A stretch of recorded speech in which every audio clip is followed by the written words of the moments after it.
Guys, ഈ ഒരു ഇലയും പിന്നെ ഇതിനകത്ത് ഫുഡ് കഴിക്കുന്നതൊക്കെ നിങ്ങൾക്ക് ഓർമ്മയുണ്ടോ?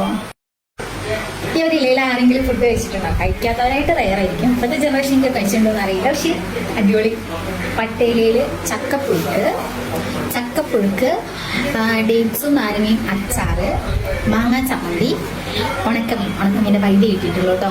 ഇതിൽ തലയില്ല, കാരണം ഇത് ഇന്നലെ വറുത്ത് ഉണക്കമീനായിരുന്നു, ബാക്കിയുള്ളവർ ഉണ്ട്. അപ്പം ഞാൻ കഴിയട്ടെ. ആരും കൊതിവിടണ്ട. ചക്കപ്പുഴുക്ക് കുറച്ചെടുത്തു, എന്നിട്ട് ഈ മാങ്ങ ചമ്മന്തി കുറച്ചെടുത്തതിൽ വെച്ചു, അച്ചാറിൻ്റെ എടുത്ത് കുറച്ചതിൽ വെച്ചു, ഉണക്കമീനിൻ്റെ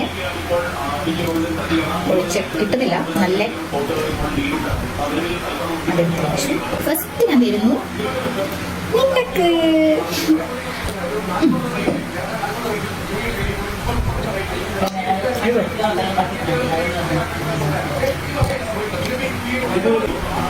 സൂപ്പർ ടേസ്റ്റ്.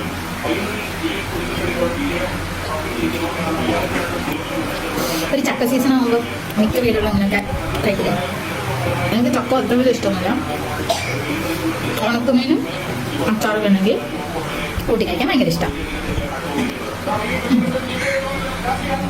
ഇതിൽ പണ്ടൊക്കെ എപ്പോഴും ഈ ഇലയിൽ ഫുഡ് കഴിക്കാമെന്ന് പറഞ്ഞു കേട്ടിട്ടുണ്ട്. എൻ്റെ ചെറുപ്പത്തിൽ ഞാൻ കണ്ടിട്ടുണ്ട് കഴിക്കണേ.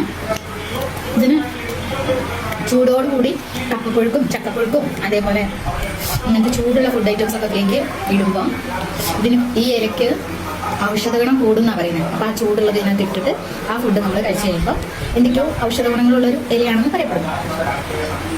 പിന്നെ പണ്ട് അംഗൻവാടിയിൽ നിന്ന് ഇങ്ങനത്തെ ഇല മേടിച്ചുകൊണ്ട് പോയിട്ട് ഉപ്മാവ് ചൂടോടുകൂടി വാങ്ങിയിട്ട് ഇലയിൽ വാരി കഴിച്ചായിട്ട് എനിക്ക് ഓർമ്മയുണ്ട് കേട്ടോ.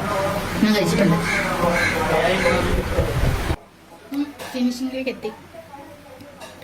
ഉണക്കമീൻ്റെ വാല്